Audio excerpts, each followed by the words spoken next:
이 부활절이 지나고 이제 첫 주일입니다. 우리가 부활절 전까지는 구약의 말씀, 이제 포로 귀환한 시대의 이야기를 나누었고요. 이제 오늘부터는 좀 부활하신 예수님을 기억하면서 복음서에 등장한 사람들, 예수님을 만난 사람들에 대한 이야기들을 좀 몇 주 동안 함께 나누려고 합니다. 복음서에는 참 많은 사람들이 등장하죠. 다양한 사람들이. 이들은 모두 예수님과 관계된 사람들, 또 예수님을 경험한 사람들, 그리고 예수님을 만난 사람들이라고 할 수 있습니다. 그런데 그 모습들을 좀 이렇게 들여다보면 어떤 누군가에게는 그 예수님과의 만남, 또 예수님과의 시간이 굉장히 의미 있고 또 소중한 시간이 되었던 것을 볼 수 있습니다. 인생을 변화시키기도 하고 자신의 삶에 큰 터닝 포인트를 맞이하기도 한 그런 변화들이 있었죠. 반면에 어떤 이들에게는 동일한 놀라운 역사들 또 기적들을 경험했음에도 불구하고 그저 그때뿐인 스쳐 지나가는 그런 모습을 가진 사람들도 보게 됩니다. 그저 만남은 똑같지만 또 그 안에서 일어나고 경험되어진 것은 똑같지만 그거에 대한 반응들이 좀 달랐다는 것을 이야기하죠. 그리고 그러한 모습들은 오늘 이 시대를 살아가고 있는 우리들 성도들에게도 동일하다고 이야기할 수 있을 것 같습니다. 지금은 예수님께서 인간의 모습으로 우리와 함께 하시지는 않죠. 하지만 우리는 간접적인 것들을 통해서 예수님을 만나고 경험한다고 할 수 있습니다. 때로는 말씀을 통해서, 때로는 예배를 통해서, 때로는 어떤 상황들을 통해서, 신앙을 통해서 우리가 예수님을 만나고 경험하는 사람들이라고 할 수 있습니다. 마찬가지로 그러한 경험들이 우리 가운데 있지만 어떤 사람들은 그 만남을 통해서 삶이 굉장히 의미 있는 것으로 변화되어져 가는 사람이 있는가 반면에 또 어떤 사람들은 별 의미 없이 그렇게 살아갈 때도 있는 거죠. 여러분은 어떠신가요? 예수님의 만남이 여러분의 삶 가운데 좀 소중한 만남이 되셨나요? 한번 생각해 보셨으면 좋겠어요. 오늘부터 우리가 예수님을 만난 사람들에 대한 이야기들을 좀 많이 이렇게 여러 명의 이야기들을 좀 하려고 합니다. 제자들 이야기도 하고 또 기적을 경험한 사람들 또 좀 그렇지 못한 사람들까지 다양하게 이야기를 하면서 오늘 그것이 나에게 어떤 의미가 되었는가, 그 사람 속에서, 그 사람들의 모습 속에서 우리의 모습을 좀 발견하고 주님 앞에 조금 더 나아갈 수 있는 귀한 시간들이 되기를 소망합니다.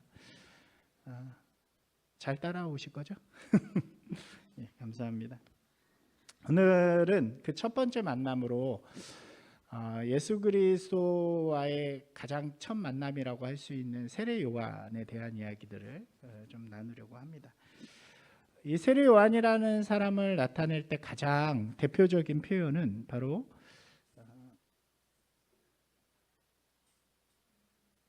광야에서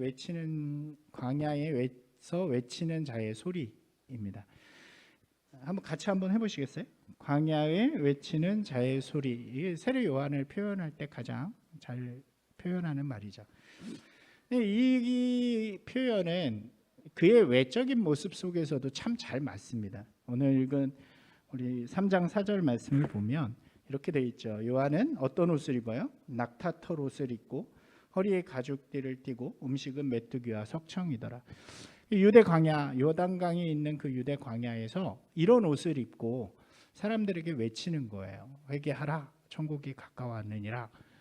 그러니까 얼마나 우리가 상상해 볼 수 있겠죠. 머리는 좀 산발에 좀 이렇게 야생적인 그런 것들을 입고, 그래서 광야에 외치는 소리, 이자의 소리라는 것이 굉장히 잘 어울리기도 합니다. 그런데 이 별명은 그보다는 좀 더 깊은 의미를 가지고 있습니다. 이 세례 요한의 등장은 사복음서에서 굉장히 중요하게 다뤄요. 그러니까 예수님의 공생애가 시작되기 전에 이 사복음서의 이 세례 요한의 이야기는 다 등장하고요. 굉장히 주요한 인물로 주목하게 됩니다. 그때 같이 등장하는 표현이 바로 이 표현이에요. 광야에 외치는 자의 소리이다. 이 말은 구약의 예언에서 등장하는 말씀입니다. 그것은 우리가 날마다 묵상하는 이사야에 나오는 말씀이에요. 한번 같이 읽어볼까요? 이사야 40장 3절 말씀입니다. 이사야 40장 3절 말씀. 외치는 자의 소리여 이르되 너희는 광야에서 여호와의 길을 예비하라. 사막에서 우리 하나님의 대로를 평탄하게 하라. 이 말씀이에요. 복음서에서는 내 복음서마다 똑같이 인용하지는 않고 조금씩 다르게 그렇게 인용을 합니다. 어쨌든 의미는 다 똑같은 거예요. 이 말이 어떤 상황에서 나오는가를 우리가 조금 이해하는 게 좋을 것 같아요. 이사야라는 선지서는 우리가 잘 아는 것처럼 대선지서라고 부르잖아요. 대예언서. 그러니까 대예언서, 소예언서를 나누는 기준은 길이입니다. 길이가 길어서 대예언서예요. 66장이나 되는 긴 장을 갖고 있죠. 근데 이 예언서인 이사야가 우리가 이건 좀 신학적인 얘기긴 한데 2개 혹은 3개로 분류가 돼요. 하나의 책이 아니라 2개 혹은 3개로 분류가 되는데 우리가 2개로만 좀 나눈다면 이렇게 나눌 수가 있습니다. 이사야서 1장에서 39장까지는 이사야라는 실제 인물이 살던 시대에 하나님께서 이사야를 통해 주신 예언을 다룹니다. 이사야가 언제 사람이냐면 히스기야 때 사람이에요. 그의 아버지 아하스 때부터 히스기야, 므낫세까지 이루는 그 시기에 살았던 실제 선지자입니다. 그래서 열왕기에도 등장하는 사람이죠. 이 사람이 다루는 그 당시의 내용은 그러니까 뭐냐면 북이스라엘이 죄를 졌기 때문에 멸망할 것이고 남유다도 죄를 졌기 때문에 하나님의 징계를 받을 것이다. 하지만 하나님께서 너희를 구원해 주실 것이다 하는 내용이 1장에 39장에 걸쳐서 등장을 합니다. 그리고 히스기야의 이야기로 마무리가 돼요. 히스기야가 아수르의 공격으로부터 기도해가지고 승리한 이야기, 그리고 병에 걸렸다가 기도해서 나은 이야기. 그런데 그만 교만해가지고 그 마지막 이야기는 너희가 바벨론에 의해서 다 멸망받을 것이다 하는 이야기로 39장이 끝납니다. 그리고 이제 40장부터는 그 배경이 확 바뀌어요. 히스기야 때부터 한 150년 정도 지나서 유다가 멸망한 이후에 바벨론 포로로 잡혀간 그 후에 등장한 내용들입니다. 그러니까 좀 이제 사람이나 이게 달라지는 거죠.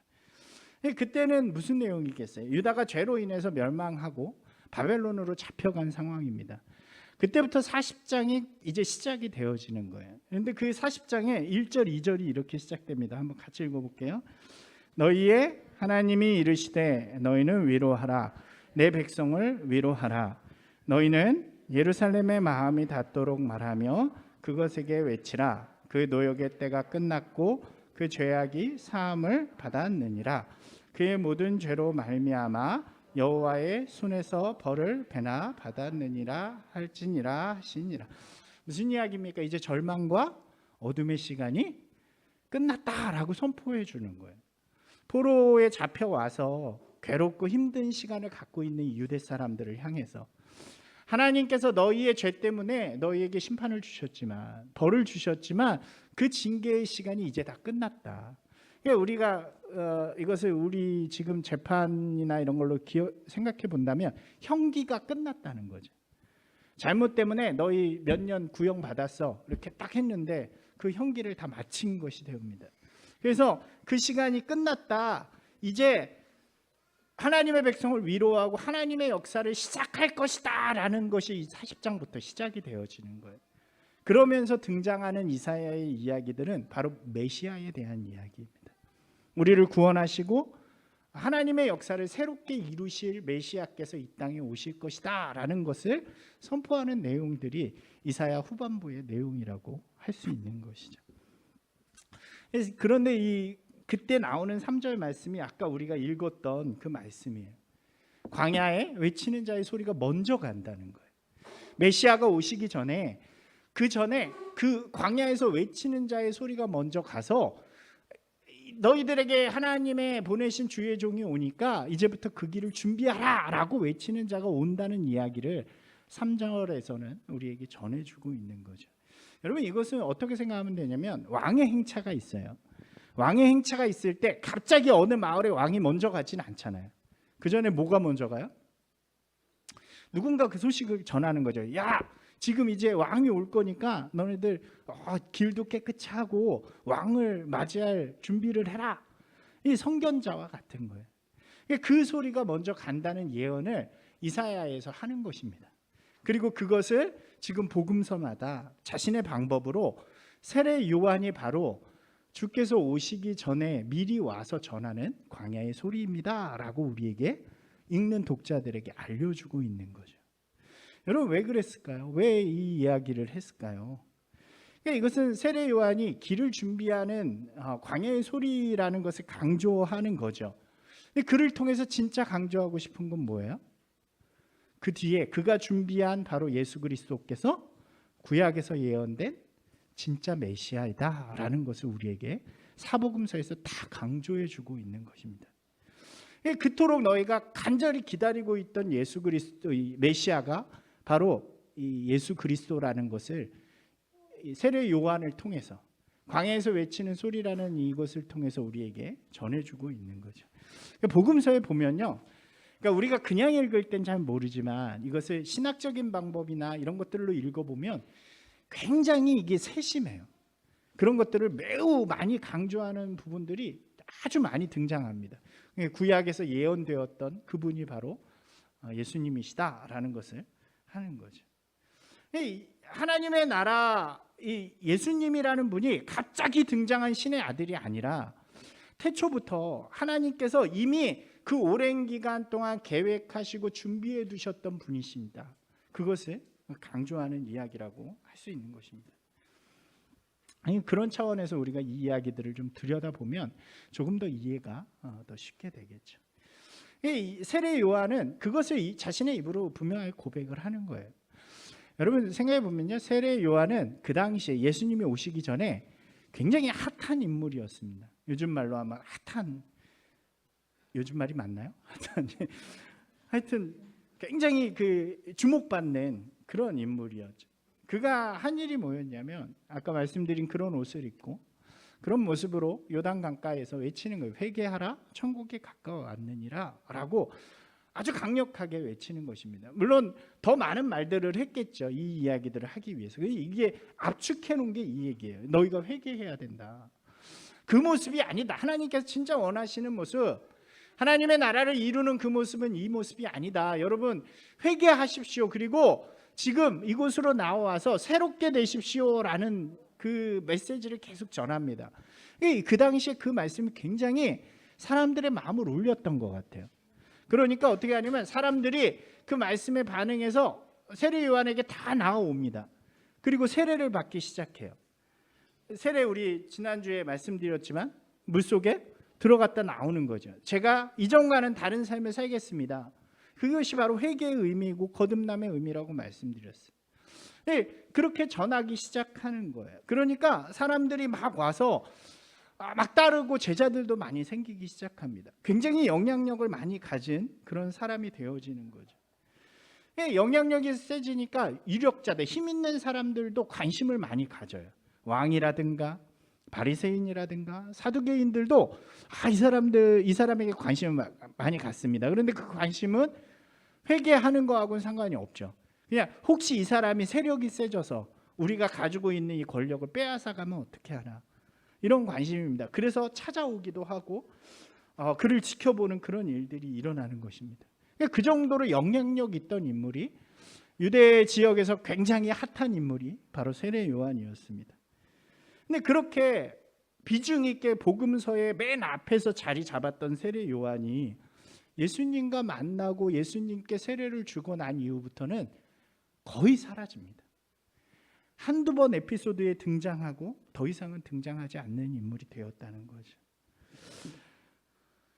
여러분 이것을요, 이렇게 뭐 드라마나 영화로 본다면 이 사람은 열어주는 사람이에요. 왜 그런 거 있잖아요. 앞에 누가 나와가지고 굉장히 막 이렇게 멋있다가 칼에 맞아 죽든지 뭐 이렇게 한 다음에 그 복수를 하는 진짜 주인공이 등장하는 것처럼 그 인류애를 멋있게 장식한 사람이 바로 세례 요한이라는 인물이죠. 그리고 예수님께서 진짜 주인공이 되셔서 등장하자 그는 이름도 없이 소문도 없이 사라져버리는 사람이 되었다는 것입니다. 그저 훌륭한 조연이라고 말할 수 있을 것 같아요. 그 훌륭한 조연이 만약 자기가 주인공이 되려고 했다면 그 드라마는 이상한 대로 흘러갈 수밖에 없는 거죠. 예수님이 만난 첫 번째 인물 세례 요한은요, 새로운 하나님의 역사의 주인공인 예수 그리스도를 위해서 가장 아름다운 시작을 드리고 사라져간 인물이라고 할 수 있습니다. 그리고 이를 통해서 예수님은요, 메시아로서의 역할을 아름답게 시작할 수 있게 되었다는 거죠.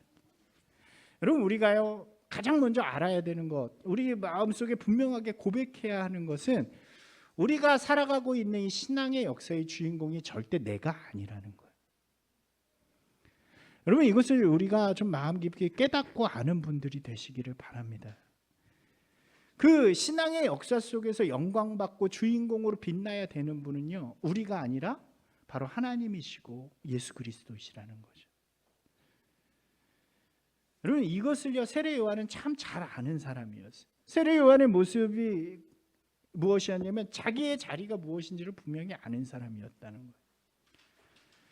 여러분, 사람은요 그런 것 같아요. 가끔씩 보면 이렇게 잘 되거나 뭔가 이렇게 높아지거나 그런 환경이나 그런 상황이 나에게 주어지면 그 자리에 취해서 나의 실제 본분을 망각할 때가 많이 있는 것 같습니다. 사람들의 칭송과 높임을 받는 순간 내가 그 모든 것을 받아야 되는 주인공처럼 여길 때가 많다는 거죠. 아마도 세례 요한도 이런 분위기에 취할 수 있는 가장 좋은 조건이었을 것 같아요. 수많은 사람들이 찾아옵니다. 그래서 그를 막 높여요. 이렇게 성경을 읽어보면 뭐라고 이야기하냐면 사람들이 찾아와서 당신이 혹시 구약에서 얘기하던 그 메시아입니까? 이렇게 물어보는 사람들이 있었어요. 아닌 건 알고 있었죠. 아닌 건 알고 있었지만 그런 상황 속에서 착각이 들 수 있지 않았을까요? 혹시 내가 진짜 그 메시아가 아닌가?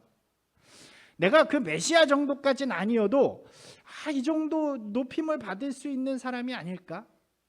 그래서 적당히 얼버무리면서 난 메시아가 아니란 말도 안 하지도 않고 하지도 않은 새로 사람들이 주는 그 칭송의 눈길, 소리, 그런 것들을 받을 수 있지 않았을까요? 그렇게 살아갈 수도 있었겠죠. 그런데 그는 절대 그렇지 않았다는 거예요. 그는 분명하게 이야기합니다. 뭐라고 말해요? 나는 당신들이 기다리던 그 메시아가 절대로 아닙니다. 나는 이사야에서 예언된 바로 그 사람, 광야에서 왕이 오기 전에 미리 외치는, 그저 외치는 자의 소리일 뿐입니다. 나는 그의 길을 준비하는 사람일 뿐입니다. 그가 진짜 오시면 나는 그와 비교도 될 수 없습니다. 신발에 끈을 맬 수도 없는 그런 자격 없는 사람입니다. 그리고 그가 실제 예수님을 만났을 때요, 그는 감격하면서 그에게 영광을 돌리고 그를 향해서 저분이 진짜 메시아다, 제자들을 향해서, 사람들을 향해서 봐라, 저분이 바로 우리를 위해 오신 그리스도시다 라고 이야기하는 것입니다. 심지어는요, 자기를 완전히 따르는 제자들에게도 저분을 따라가라, 저분이 진짜다 라고 이야기하는 그런 모습을 보이죠. 그래서 제자들이 예수님을 따르기 시작해요. 예수님의 제자들 중에 이 세례 요한의 제자였을 것으로 추정되는 사람들도 있죠. 사랑하는 여러분, 우리가 이 모습을 좀 잘 보기 원합니다. 때로는요, 신앙이 이 경계를 왔다 갔다 하는 것 같아요. 그런 생각이 저도 들 때가 있어요. 신앙이요, 나를 주인공으로 만들어주기를 바랄 때가 있는 거죠. 이 하나님이 어떤 분이시냐면 이렇게 감독이나 제작자쯤 되는 거예요. 나를 주인공으로 캐스팅해 주셔서 나를 진짜 빛나고 아름답게 만들어 주시기를 바라는 것이 우리의 신앙일 때가 있다는 거죠. 여러분, 그런 생각 가지시지 않으십니까 혹시?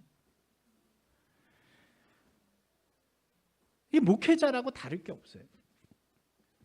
아니, 아마 더 큰 유혹이 있을지도 모르겠어요. 막 그런 유혹들이 있어요. 막 내가 되게 유명해지는 거예요. 막 설교를 너무 잘해가지고 유명해지고, 막 능력이 있어서 유명해지고, 사람들이 막 벌떼처럼 몰려와가지고 막 유명해져가지고 내가 막 칭송을 받고, 그러면서 겉으로는 뭐라고 이야기하냐면 그것을 통해 하나님 영광 받아 주십시오. 근데 그 결국은 내가 주인공이 되고자 하는 마음들이 많죠. 여러분, 성경에 보면요, 이런 대표적인 인물이 있어요. 우리가 보았던 사울과 다윗이라는 인물이 그렇잖아요. 이 둘은 다 하나님의 기름 부음을 받아서 왕이 된 사람들이었어요. 가장 큰 차이점이 무엇입니까? 사울은요, 자기가 스타가 되길 원한 거예요. 자기가 주인공이길 원했어요.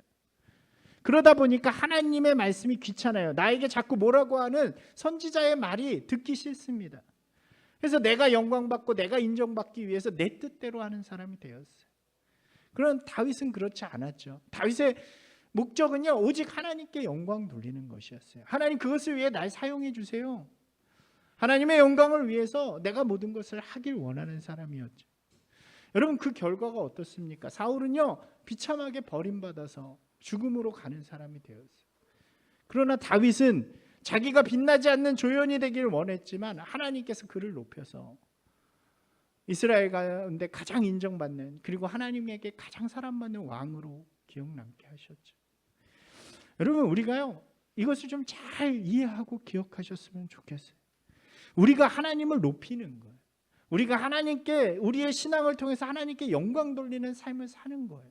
그러면 하나님이 우리를 기뻐해 주시면 하나님이 우리에게 큰 복으로, 큰 사랑으로 함께 해 주시는 거죠. 그것이 정말로 신앙의 길이고 하나님께 인정받는 길이라고 할 수 있는 것입니다. 사랑하는 여러분, 내 길이 어떤 길인지를 분명하게 알고 고백하는 분들이 되시기를 주님의 이름으로 축복합니다. 두 번째, 세례 요한은 어떤 사람이었나 성경에서 이야기를 하냐면 예수님을 참 기뻐하는 사람이었다라고 우리에게 이야기를 합니다. 요한복음 3장 우리가 읽은 장면이요, 참 재밌는 장면이에요. 이 예수님을, 세례 요한이 예수님을 소개한 이후에 등장하는 장면이거든요. 예수님을 그렇게 소개했으니까 어떤 일이 일어나겠어요? 많은 사람들이 다 예수님께로 가겠죠. 근데 그때 세례 요한이 다 접은 게 아니고 그때까지도 이제 한편에서 세례 사역을 하고 있었던 것 같아요. 그런데 사람들이 그 요단의 자리를 이제 예수님이 하시고, 요단에서 원래 세례 주던 요한은 딴 데로 갔어요.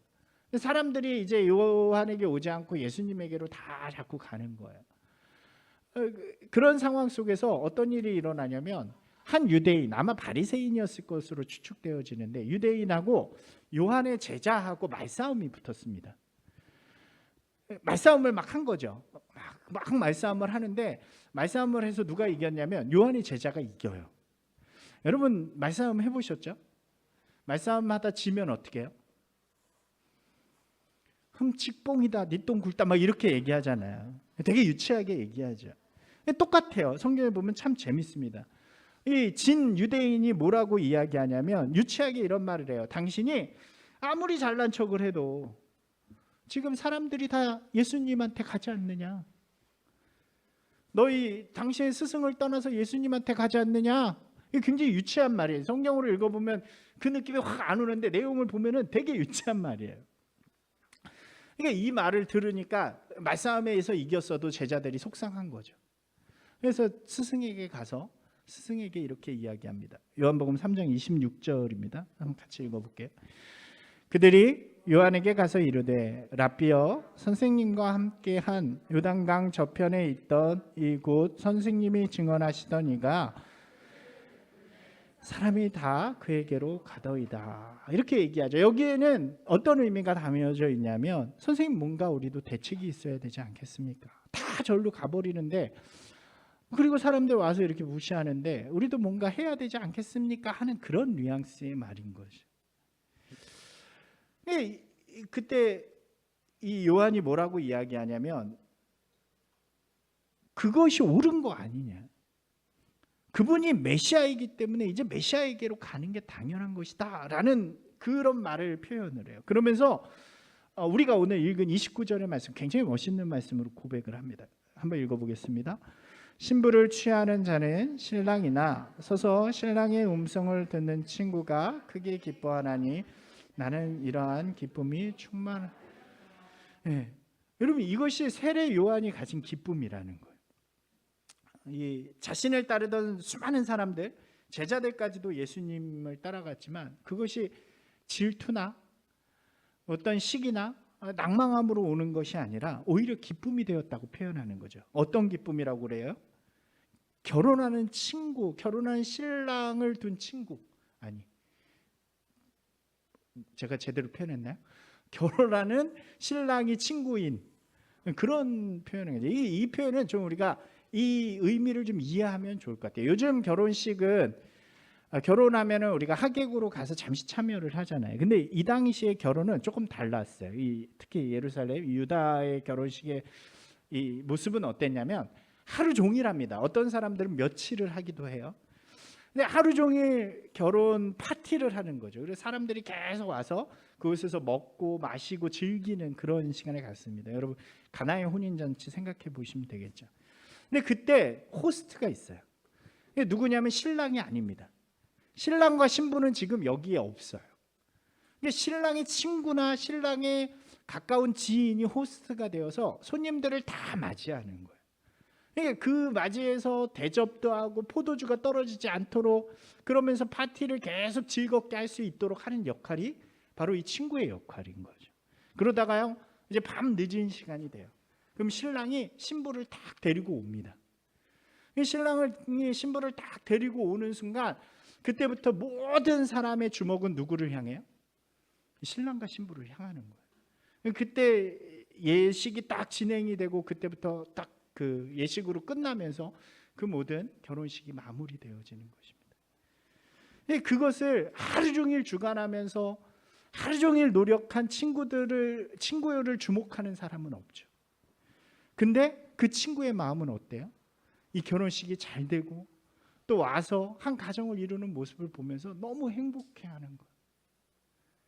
아무도 자기의 수고를 바라봐 주지 않습니다. 그냥 자기는요, 그 결혼하는 친구를 위해서, 신랑과 신부를 위해서 노력해서 아름다운 곳이 되도록, 아름다운 가정을 이루도록 최선을 다했어요. 그리고 그것이 결실을 맺었을 때 가장 기뻐하는 것이 바로 그 친구의 모습이라는 거예요. 지금 세례 요한은요, 그 기쁨을 이야기하는 거예요. 내가 주인공이 아니어도 돼요. 진짜 신랑인 예수님을 위해서 나는 무엇이든지 할 수 있어요. 아무도 나를 주목하지 않아도 돼요. 그러나 그가 원하는 일이 이루어진다면 나는 가장 기뻐할 수 있어요. 그게 바로 예수님을 기뻐하는 세례 요한의 마음이었다는 거죠. 예수님께서 이 세례 요한을 향해서 뭐라고 말씀하시냐면 가장 큰 자라고 말씀하세요. 여러분, 우리가요, 진정으로 예수님을 기뻐하는 사람이 될 때 우리도 그 예수님으로부터 그런 칭찬을 듣고 주님의 길에 함께 할 수 있는 것입니다. 예,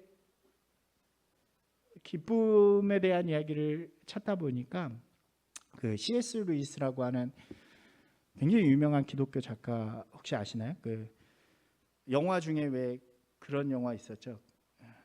갑자기 생각이 안 나네. 네, 나니아 연대기 그거 쓰신 분이고 굉장히 유명한 책들을 많이 쓰신 거예요. 스크루테이프의 편지라든가. 근데 이분이 쓴 단편 그 소설이 있는데 천국과 지옥의 이혼이라는 책입니다. 저도 다 읽어보진 못했는데 그 내용만 잠깐 봤는데 이게 판타지래요. 실제 있는 일이 아니고. 근데 이게 왜 쓰셨냐면 이 당시에 어떤 시인이 이런 책을 썼다 그래요. 천국과 지옥의 결혼이라는 책을 썼다 그래요. 이 책의 내용이 뭐냐면 천국과 지옥은 연결되는 것이다. 그러니까 굉장히 종교다원적인 그런 책을 쓴 거죠. 근데 이분이 신앙이 있기 때문에 그것에 대해서 문학적으로 천국과 지옥은 절대로 공유되었을 수 없는 곳이다라는 개념으로 천국과 지옥의 이혼이라는 책을 썼다는 거예요. 근데 거기에 제가 이 에피소드를 소개해주고 싶은 거예요. 천국 문에요, 문지기가 서 있었습니다. 천국에 사람들이 들어가기 위해 몰려오고 있었어요. 그때 문지기가 이 오는 사람들을 한 사람 한 사람 붙들고 물어본 질문이었다. 뭐라고 묻냐면 이렇게 물었대요. 한번 같이 읽어볼까요? 당신은 예수님을 알고 나서 그 예수님 때문에 참을 수 없는 기쁨을 가지고 사셨나요? 그리고 그 기쁨을 가지고 이 자리에 오셨습니까? 이렇게 물었다는 거예요. 이 질문에 많은 사람들이 고민하고 생각하고 그렇다라고 대답하는 사람들이 있고 그렇지 못하다고 대답하는 사람들이 있겠죠. 여러분, 저는 여러분에게 동일한 질문을 드리고 싶어요.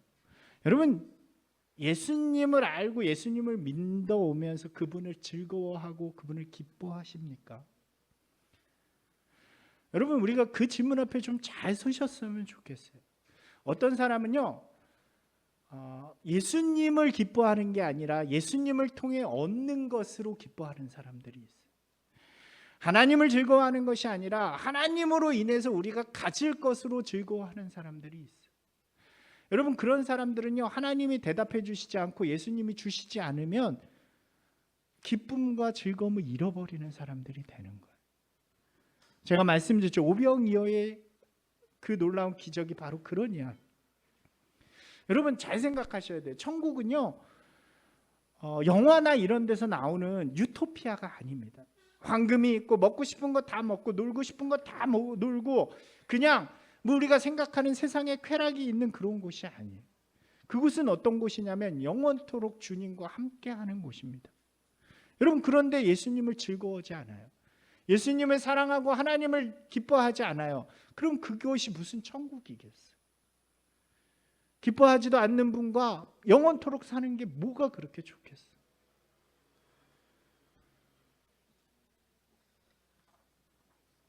사랑해요, 여러분. 오늘 나와 함께 하시고 나의 구주가 되시는 예수님을 기뻐하는 분들이 되시기 바랍니다. 하나님을 즐거워하는 분들이 되어주시기를 바랍니다. 그럴 때 우리의 삶은 그 자리가 바로 천국이 되어지는 것입니다. 마지막으로요, 세 번째 세례 요한은요, 자신을 겸손하게 낮추는 사람이었다는 거예요. 겸손한 사람이었어요. 이어지는 29절에서 30절로 이어지는 말씀에서요, 이렇게 이야기해요. 같이 읽어보겠습니다. 그는 흥하여야 하겠고 쇠하여야 하리라, 이렇게 말합니다. 이야기는 이렇게 바꿀 수 있죠. 그를 따르는 사람들은 점점 많아져야 돼요. 그리고 나는 이제 사라져야 됩니다.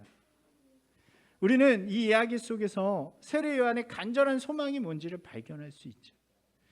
그의 소망은 무엇입니까? 예수님이 이 땅 위에서 그리스도의 사명을 감당하면서 세상을 구원하고 영원히 경배받으실 하나님으로서 높임을 받는 거죠. 그러니까 예수 그리스도의 역사, 사역은 이루어져야 돼요. 그리고 예수님은 영광 받으셔야 돼요. 그러면 자기는 어떻게 돼야 돼요? 사라져야 돼요.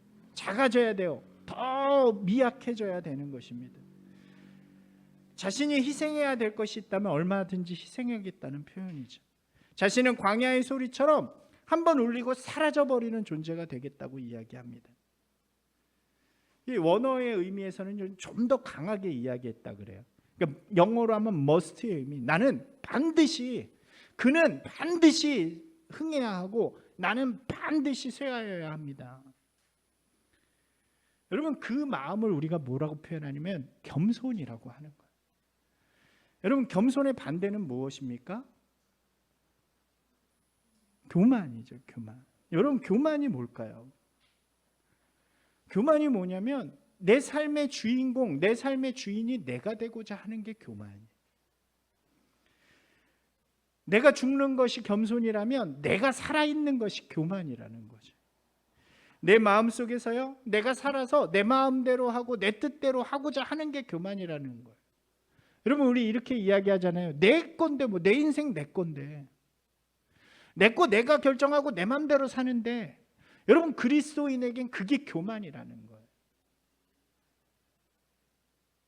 내 인생 내 거라고 생각하는 것이 아니라, 내 마음대로 사는 것이라고 생각하는 것이 아니라 주님께서 주신 말씀과 뜻대로 사는 것, 그것을 인정하고 고백하면서 나를 죽이고 주를 살리는 것이 바로 겸손이라는 말인 거죠. 우리는 모두 예수 그리스도를 믿음으로 고백한 사람들입니다. 그래서 구원받은 자녀들이죠. 우리가 지난주에 본 것처럼 부활이라는 것이 우리에게 어떤 의미예요? 내가 그리스도와 함께 죽고 새로운 존재로 거듭나게 되었다는 것이 바로 부활이 우리에게 주는 의미잖아요. 그것을 믿음으로 고백하는, 그것이 복음이고 그것을 믿음으로 고백하는 사람들이 우리인데, 실제 삶 속에서는 그렇게 안 사는 거죠. 여전히 내가 살아서, 여전히 내 뜻이 살아서 내 맘대로 하면서도 그것을 죄인질도 모르는 것이 바로 교만이라고 할 수 있는 것입니다. 겸손은요, 내 안에서 말씀하시는 성령님께 나의 마음을 복종시키는 것이 바로 겸손입니다. 그렇기 때문에 어떻게 돼야 돼요? 나는 쇠하여야 하는 것이에요. 한번 같이 해볼까요? 주께서 내 안에 흥하셔야 하고 나는 쇠하여야 하리라. 여러분, 이것이 바로 겸손의 마음이고요. 그 겸손의 마음으로 살아갈 때 우리의 삶의 주인공이신 예수 그리스도께서 역사하시는 것입니다. 우리 갈라디아서 2장 20절 지난주 말씀 한번 같이 다시 읽어볼까요? 내가 그리스도와 함께 십자가에 못 박혔나니 그런즉 이제는 내가 사는 것이 아니요 오직 내 안에 그리스도께서 사시는 것이라. 이제 내가 육체 가운데 사는 것은 나를 사랑하사 나를 위하여 자기 자신을 버리신 하나님의 아들을 믿는 믿음 안에서 사는 것. 여러분, 믿음은요 추상적인 개념이 절대 아닙니다. 그냥 하나님의 아들이신 예수 그리스도를 추상적으로 믿는 게 아니에요. 믿음은 방금 여기 나오는 것처럼 나를 십자가에 죽이고 내 안에 예수 그리스도가 살아나는 것입니다. 그것이 우리의 삶에서 실제가 되도록 우리의 삶을 계속해서 내어드리고 도전해 가면서 사는 거죠. 물론 완벽하지는 않습니다. 순간순간 나를 주장하는 마음들이 계속 일어나고 또 내 마음대로 내 욕심대로 하고자 하는 마음들이 우리 안에서 나를 계속 유혹하죠. 여러분, 그것이 얼마나 심하면요, 바울이 그렇게 얘기하잖아요. 나는 너무 공고한 사람입니다. 날마다 나를 쳐서 죽입니다. 이런 고백들을 하죠. 우리가 매일 주님의 말씀 앞에 서는 이유, 기도로 주님 앞에 나아가는 이유가 그거예요. 오늘 하루도 주님의 뜻 안에서 제가 살아가길 원합니다. 나는 죽고 주는 살아있는 삶이 되길 원합니다. 세례 요한은 그것을 분명하게 고백하며 역사의 뒤편으로 사라진 인물이라고 할 수 있겠죠. 말씀을 좀 마무리하겠습니다. 예수님께서 만난 사람 그 첫 번째 인물은 바로 세례 요한이었습니다. 세례 요한은 예수님이 만나서 그가 변화되지는 않았어요. 그러니까 그는 이미 준비한 사람이었죠. 그러나 놀라운 사실은 예수 그리스도를 만나는 그 순간에 그가 준비했던 모든 것을 드리고 예수님을 가장 빛내는 조연으로 그 역사의 발자취에서 사라졌다는 것입니다. 그리고 예수님께서는 그를 가장 아름답게 칭찬해 주시고 또 그를 통해서 아름다운 사역의 시작을 이루어 주신 거죠. 사랑하는 여러분, 여러분들은 어떤 모습으로 예수님을 만나고 계십니까? 오늘 이 세례 요한의 모습 속에서 우리를 바라보면서 우리 자신을 하나님 앞에 주인공이 아닌 주님을 빛내는 자가 되기를, 또 주님을 기뻐하는 자가 되기를, 또 겸손하게 주님의 뜻 가운데 살아가는 사람이 되기를 바라며 기도하는, 또 그렇게 도전하며 살아가는 귀한 여러분들이 되시기를, 또 제가 되기를 주님의 이름으로 축원합니다.